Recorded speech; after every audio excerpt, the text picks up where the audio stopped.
The second way that I listen for God's call is I shut up.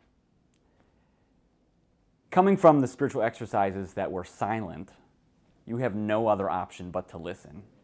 You can fill your brain and your prayer with a lot of complaints and a lot of, I want this, or I'm frustrated, or this prayer is not what I want, or God, I can't hear you, and you can get snowballed in yourself. And even if you're not physically talking, you can just cloud your mind and your heart with junk. That is me, me, me, me, me, me, me. If you just shut up, if you just stop and be. I enter prayer every time with taking a few seconds to breathe and be. And I actually have started thinking about, because it's hard to just clear your mind. Everyone says, clear your mind. Well, what does that mean? If you're seeking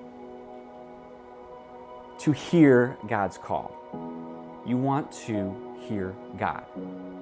Most people, when they have a conversation, are looking at someone or thinking about someone. So I think about God the Father. So when I need to shut up, I stop, I breathe, and then I just think, how is the Father looking at me right now? From what I understand God to be, what I know God to be,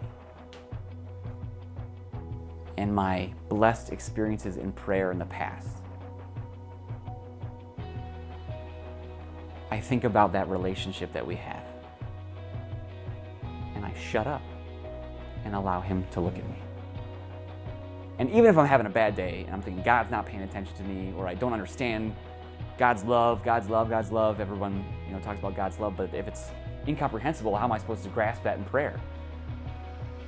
Stretch your mind as much as you can and think about the greatest love you've ever experienced, or the greatest love that you desire. And I turn that and say that to myself, and I say, okay, Jim, if I believe that love to be real, how is God looking at me right now?